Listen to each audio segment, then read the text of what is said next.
धर्म नगरी बासा वास्तविकता में धर्म नगरी है, क्योंकि यहाँ बहुत सी महान महान आज क्या करें, अब निकल नहीं, बासा निकल रहा है, बासा से नहीं तो पथरिया। तो ये धर्म नगरी पथरिया, यहाँ भव्य भव्य उन आत्माओं ने जन्म लेके इस भूमि को पवित्र और पावन बनाया है। और अभी बड़ा अच्छा सुनने को मिला कि 199 दिन तक, 199 ना, 199 दिन तक लगातार आपके यहाँ बिल्कुल बहुत अच्छी धर्म की गंगा सुबह से लेके रात तक बही और आप लोगों ने लाभ भी लिया, और उसका बहुत अच्छी बात है। और मैं जहाँ जाता हूँ, जिस नगर में जाता हूँ, पहला प्रवचन मेरा वही होता है, उस नगर की व्याख्या करता हूँ मैं।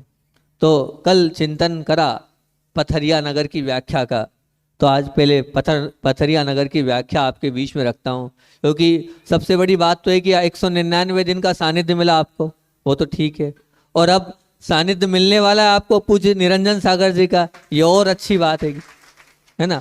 और सबसे महत्वपूर्ण बात तो ये कि ये वो महान विभूतियों की नगरी है, पूज्य विराग सागर जी महाराज का भी यहीं जन्म हुआ है, हमारे संगस्थ निराग सागर जी का भी यहीं जन्म स्थली है। तो उन्हीं को लेकर पथरिया नगर की कुछ बात आपके बीच में रख रहा हूं कि पथरिया का पा बोलता है, पथरिया का पा बोलता है, परम पावन बनने को मिला था गुरु सानिध्य, परम पावन बनने को मिला था गुरु सानिध्य। और था बोल रहा है कि थकावट को दूर करने को मिला था गुरु सानिध्य, थकावट को दूर करने को मिला था गुरु सानिध्य। और री बोल रहा है कि रीति अर्थात न्याय अर्थात सत्य को, सत्य से चलने को मिला था गुरु सानिध्य। और या बोल रहा है कि यादगार बनाने को मिला था गुरु सानिध्य, यादगार बनाने को मिला था वो गुरु सानिध्य। परम और पावन बना करने की वो निधि है गुरु की सन्निधि।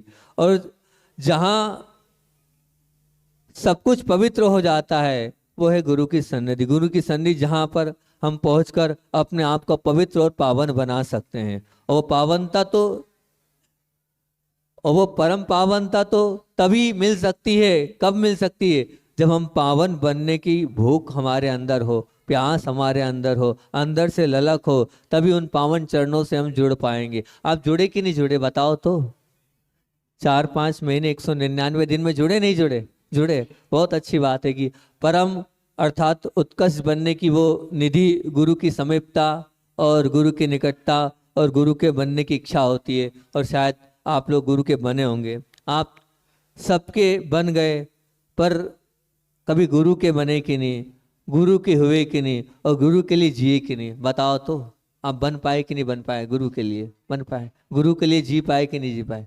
जी रहे हैं, बहुत अच्छी बात है। वो धन्य है जो गुरु के बन गए और गुरु के लिए जी रहे हैं और गुरु के निकटता पर पहुंच गए। गुरु कभी, ध्यान रखना, गुरु कभी आपको अपना नहीं बनाएंगे, गुरु कभी आपको अपना नहीं बनाएंगे, आपको गुरु को अपना बनाना पड़ेगा, आपको बनाना पड़ेगा। अगर गुरु ने आपको अपना समझा तो समझना वो गुरु नहीं, गुरु ने आपको अपना समझा तो वो गुरु नहीं, और गुरु ने सबको अपना समझा तो वो महान गुरु है, वो महान गुरु है। मैं मानता हूं सबको अपना बना के गए होंगे हमारे पूज्य चारों मुनिवर और 3 मुनिवर, है ना। पूज्य प्रबोध सागर जी महाराज जी, पूज्य शैल सागर जी महाराज जी और पूज्य अचल सागर जी महाराज जी। निश्चित मानना पवित्रता की परम कसौटी की आधारशिला गुरु की चरण रज और उनकी वाणी, और उनकी वाणी हमारे जीवन में आ गई तो निश्चितता से हमारा जीवन परम पवित्र बन सकता है। जो स्वयं पवित्र नहीं है वो भला कैसे पवित्र कर सकता है, दूसरे को पवित्र बिल्कुल नहीं बना सकता है। तो निश्चित आपने परिवार, मित्र, संग और भी और साथी संगाती के संबंध बनाए, लगाव रखा है, लेकिन अब आपने अगर गुरुओं के साथ लगाव रखा होगा तो निश्चित आपका जीवन बहुत उत्कृष्ट और महान बना होगा और बनेगा। क्यों बनेगा? क्योंकि आप धर्म नगरी, अब बासा नहीं बोलूंगा, पथरिया, धर्म नगरी पथरिया से जुड़े हैं और बहुत पुण्य है यहाँ का कि बार बार आप लोगों को जो है मिलता रहता है। ऐसी ये नगरी है और हम तीसरी बार आ रहे हैं। 2 बार तो पहले आ चुके हैं। एक बार तो जब पंच कल्याणक था उस समय यहाँ पर आए थे, भगवान जब विराजमान यहाँ के हुए थे तब भी, और छोटे मंदिर के जो भगवान है वो भी, और वहाँ के भगवान हमारी कुछ गुरुदेव के सानिध्य में आए थे तब यहाँ पर आना हुआ था। उस समय लगा था यहाँ की भक्ति को देखकर, आस्था को देखकर कि वास्तविकता में पथरिया धर्मात्माओं की नगरी है। ऐसी ये पथरिया नगरी वास्तविकता में आपको बताया परम और पावन बनने को मिला था वो गुरु सानिध्य आपको, और समय तो बहुत कम है और बातें तो बहुत सारी है। दूसरी बात है थकावट दूर करने को मिली थी वो गुरु की सन्निधि। थकावट का तात्पर्य क्या है? सच में जब हम सच्चे गुरु के पास जाते हैं, बैठते हैं, उन्हें देखते हैं तो पूरी थकावट की रुकावट निकल जाती है, निकलती है। अगर हम सच्चे भाव से गुरु के पास पहुंचते हैं तो वो पूरी थकावट हमारी निकल जाएगी। क्योंकि जो कभी थकते नहीं है पर के कल्याण के करने में, उनको देखकर अपनी सबकी थकावट अपने आप दूर हो जाती है। पूज्य गुरुदेव के औरे को और उनके चरणों को और उनके रूप को और उनको अवलोकन करने का, उनके पास जाकर, उनके उस प्रभाव में जाकर सब कुछ अपने आप दूर हो जाता था। होता था कि नहीं बताओ?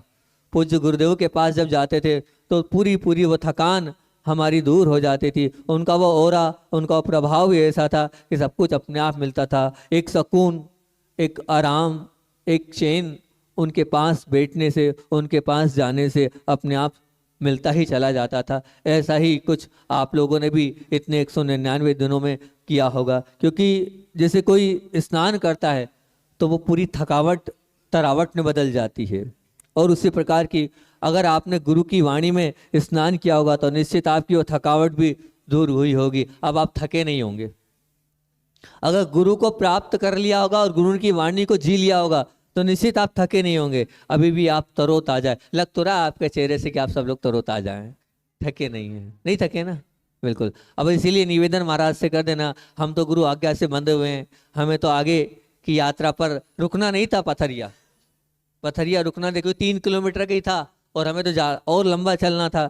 लेकिन क्या करें, हमने कहा कि आचार्य महाराज की नगरी भी है ये और हमारे महाराज जी की नगरी भी है, और महाराज जी ने भी कहा तो इसलिए हमने भी समझौता कर लिया कि ठीक है आगे खींच लेंगे, अभी रुक जाओ, यहाँ आहार का मौका दे दो। नहीं तो आज तो यहाँ से सीधे सीधे आगे बढ़ना था, पर आपका पुण्य भी था इसलिए यहाँ रुकना हुआ।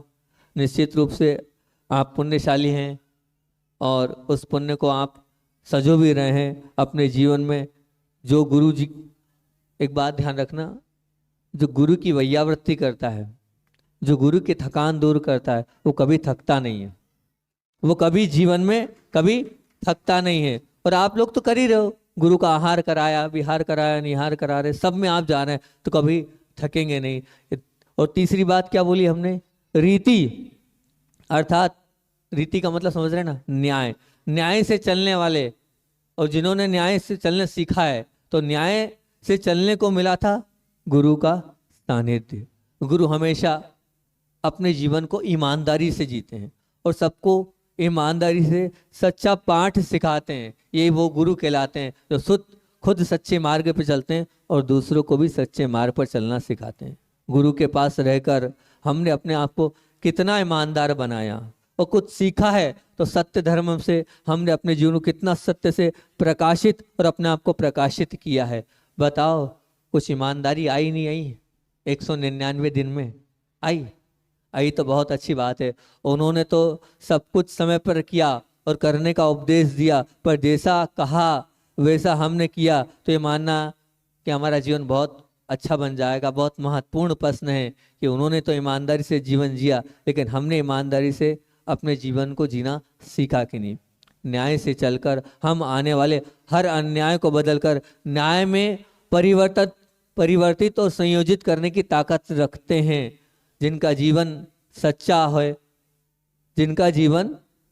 है उसका तो हर क्षण अच्छा है, और उसका तो हर कल अच्छा है, और उसका हर कल नहीं, उसका तो हर आने वाला भाव अच्छा होता है। लेकिन जीना पड़ेगा आपको सत्य के साथ। ध्यान रखना, हमें हमेशा तीन तीन बातें बोलता हूं। एक बात आध्यात्म जीवन की है, एक बात धार्मिक जीवन की है, और एक बात जो है संसारी जीवन की है। तीन प्रकार के अलग अलग व्यक्तित्व हैं। एक है संसारी, एक है आध्यात्मिक, और एक है धर्मात्मा। अगर अध्यात्म में आगे बढ़ना है तो पुरुषार्थ में जयते, और धर्म में आगे बढ़ना है तो सत्य में जयते, और संसार में आगे बढ़ना है तो पुरुषार्थ में जयते। महाराज जी क्या बोल रहे हो? क्या पहली खोल देता हूं कि जो धर्म के मार्ग में आगे बढ़ता है उसके साथ सत्य होगा, तभी वो धर्म की जीत पाएगा। जो असत्य से जीता है वो धर्मात्मा नहीं है, वो छलावा है, वो झूठापन है। और जो अध्यात्म मार्ग पर, इस मुनि मार्ग पे चल रहा है, उसके लिए जीवन में क्या करना पड़ेगा? पुरुषार्थ में जयते। मतलब जब तक वो धूप में तपेगा नहीं, और जब तक वो ठंड को खाएगा नहीं, और जब तक वो हाथ से केशलूस नहीं करेगा, अपने बालों को तोड़ेगा नहीं, ये पुरुषार्थ नहीं करेगा, तो उस अध्यात्म मार्ग की जीत नहीं होगी। और अब आई बात आपकी, जितने आप लोग बैठे हैं, हम तो 5-6 ही बैठे हैं, 7-8 ही होंगे मुश्किल से, आप ज्यादा हो, तो आपकी जीत के लिए क्या करना पड़ेगा? आपको अगर जीतना है अपने मार्गों को, तो पुण्य में जयते। पुण्य आपके साथ होगा तो आपकी निश्चित रूप से जीत होगी ही होगी। और पुण्य को बढ़ाने के लिए आपको गुरु की सन्निधि का जितना लाभ ले सकते हो वो लोगे, तो अपने निश्चित रूप से आपका वो पुण्य बढ़ता चला जाएगा, बढ़ता चला जाएगा। बहुत ताकत चाहिए अपने आप को ईमानदार और सच्चा बनाए रखने के लिए। और वो ताकत किससे मिलती है?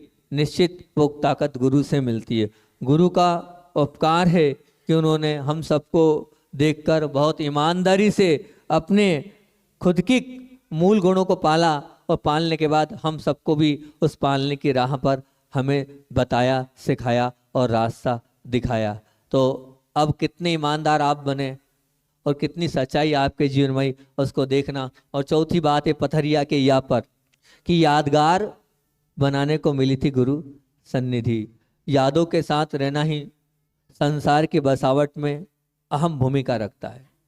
संसार में आप बसे हैं तो आपकी याद ही आपको संसार में बसा रही है।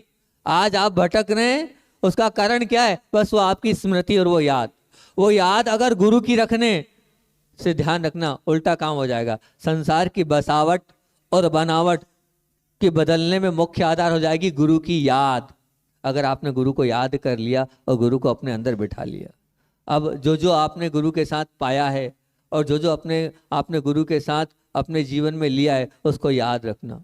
जो पल आपने पूर्व में, कहना चाहिए, चाहे वो पूज्य निराग सागर जी के साथ हो, चाहे वो आचार्य भगवान विराग सागर जी के साथ हो, चाहे ऐसा नहीं, महाराज जी भी बहुत रही बोल रहे थे, हमारी तो ये बहुत कर्मस्थली, हम बहुत रहे हैं, या पूज्य निरंजन सागर जी के साथ आपने जो पल बिताए हों, तो विरंजन, हाँ निरंजन नहीं, विरंजन सागर जी के साथ जो पल बिताए हों, और भी अन्य जो महाराज जी, अभी छुल्लक जी भी है यहाँ के, तो है ना, कौन से छुल्लक जी?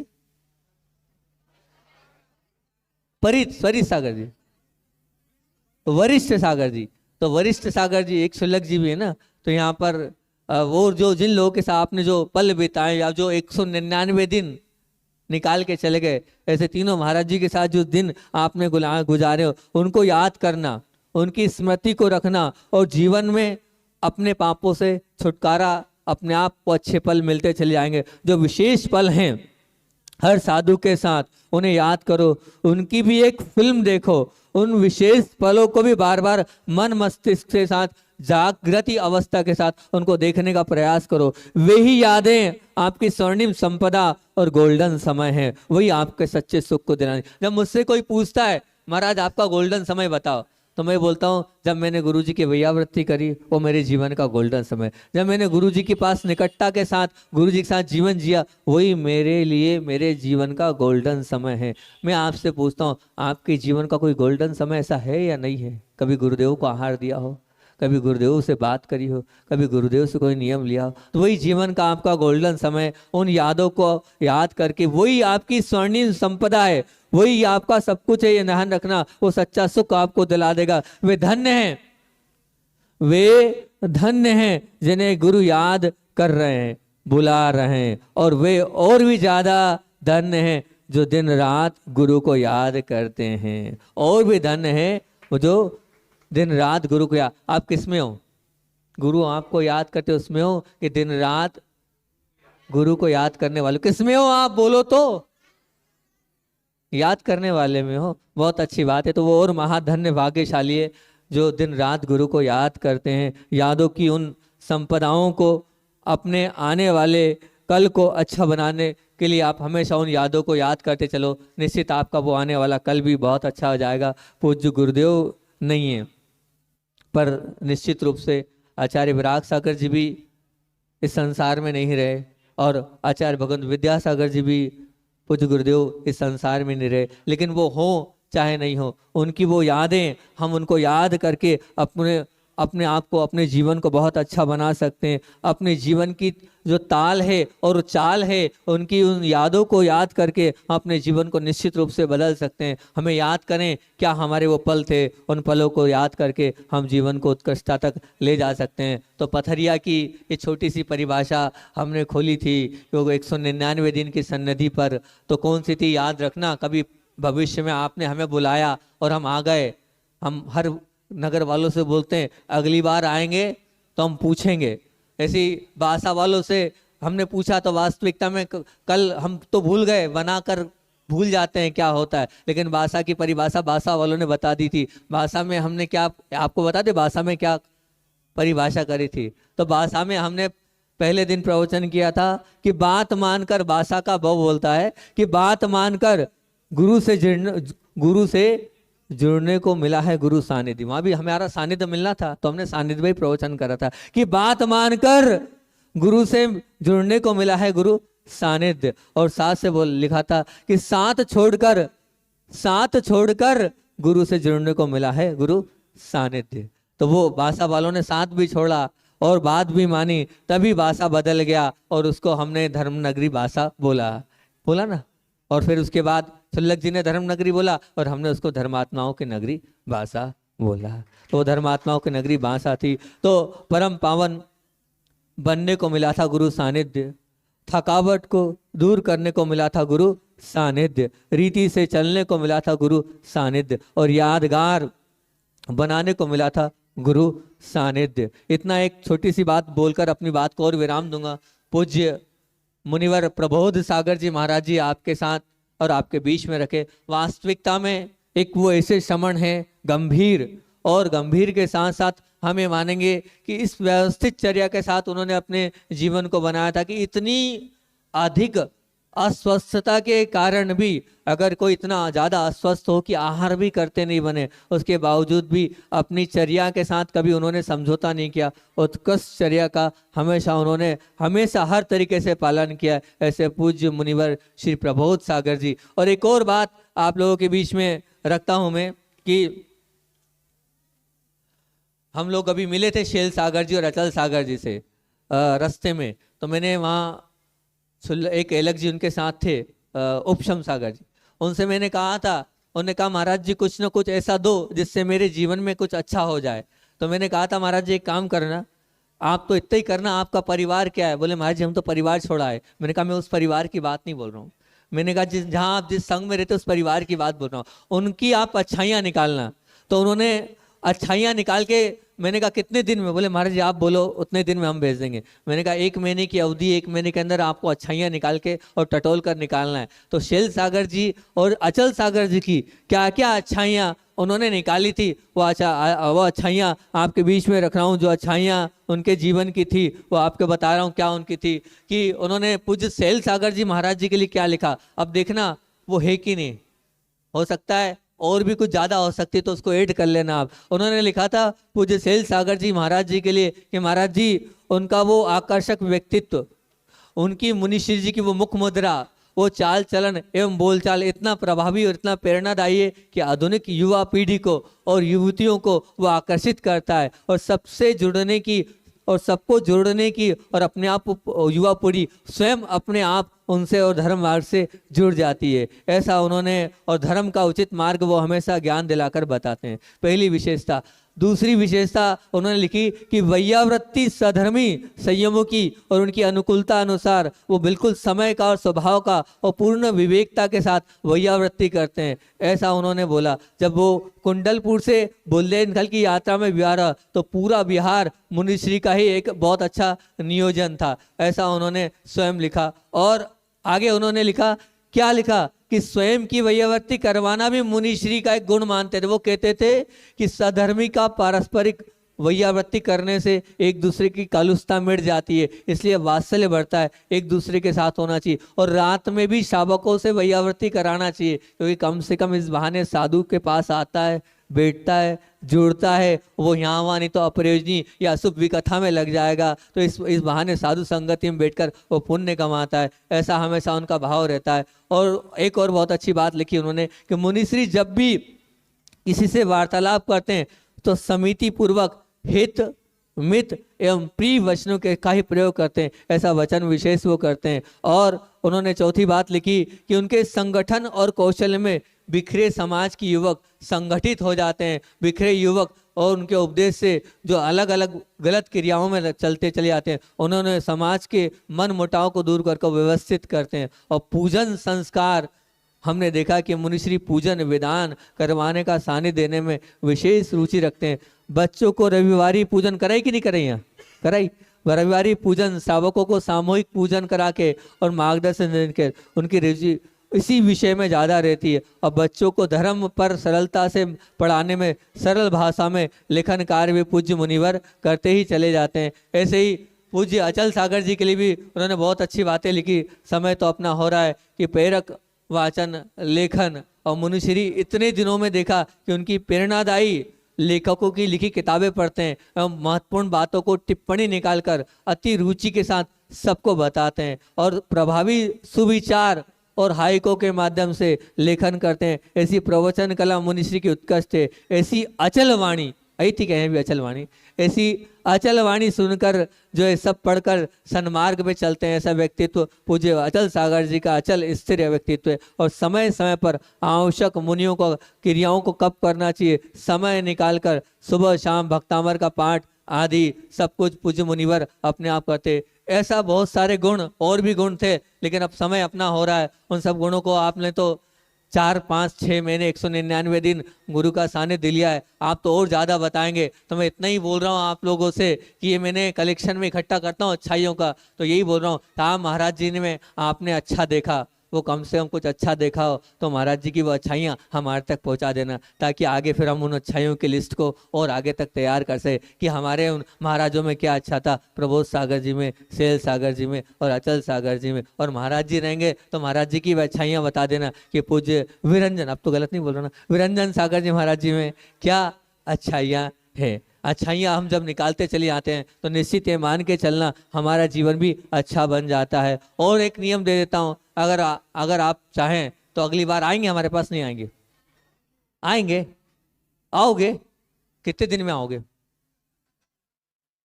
बोलो तो, कब तक आओगे? हैं? चलो 1 साल का कहा हमने, पथरिया वालों 1 साल के अंदर आ जाना। आ जाओगे? आओ नहीं आओगे? आज का नियम दोष देते हैं हम, ठीक है ना? हैं? पथरिया तक का साथ है महाराज जी बोल रहे, ये ऐसे लोग पथरिया तक का साथ है। अगर लगता हो और अच्छे लगे हो हम थोड़े बहुत भी, तो 1 साल के अंदर आ जाना।